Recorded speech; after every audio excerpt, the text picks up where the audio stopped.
শদিয়াৰ পৰা ধুবুৰীলৈকে উজনিৰ পৰা নামনিলৈকে অসমৰ চান্দা তোলা আটাইতকৈ ডাঙৰ পাৰ্টিটোৰ নাম কি? চান্দা তোলা আটাইতকৈ ডাঙৰ সংগঠনটোৰ নাম কি?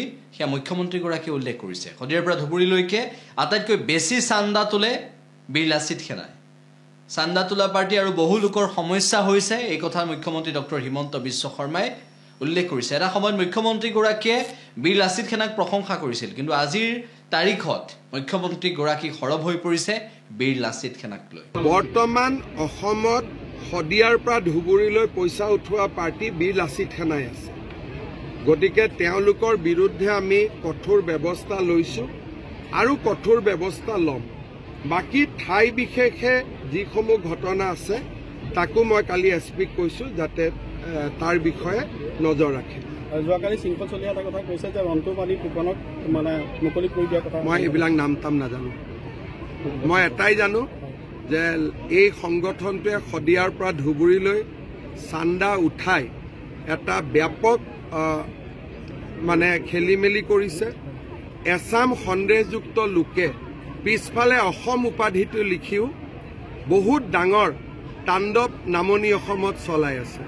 যেনেকৈ এটা নাম কিবা ৰিজু অসম নে ৰিতু অসম, তেওঁৰ নাম কিন্তু ৰিজু আহমেদ নে ৰিতু আহমেদ। অসম নামটো লগাই এতিয়া গোটেই মানুহক বিপথে পৰিচালিত কৰাৰ কামতো তেওঁলোক লাগি পৰিছে, বিশেষকৈ নামনি অসমত। গতিকে এই সংগঠনটোৰ বিৰুদ্ধে চৰকাৰ কঠোৰ হৈছে আৰু কঠোৰ হ'ব। বৰ্তমান অসমত শদিয়াৰ পৰা ধুবুৰীলৈ পইচা উঠোৱা পাৰ্টি বীৰ লাচিত সেনাই আছে। গতিকে তেওঁলোকৰ বিৰুদ্ধে আমি কঠোৰ ব্যৱস্থা লৈছোঁ আৰু কঠোৰ ব্যৱস্থা ল'ম। বাকী ঠাই বিশেষে যিসমূহ ঘটনা আছে তাকো মই কালি এছপিক কৈছোঁ যাতে তাৰ বিষয়ে নজৰ ৰাখে।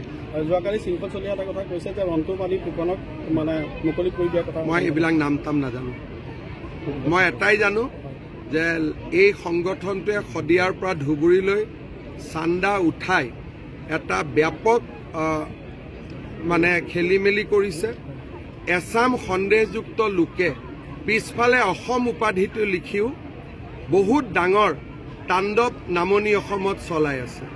যেনেকৈ এটা নাম কিবা ৰিজু অসম নে ৰিতু অসম, তেওঁৰ নাম কিন্তু ৰিজু আহমেদ নে ৰিতু আহমেদ।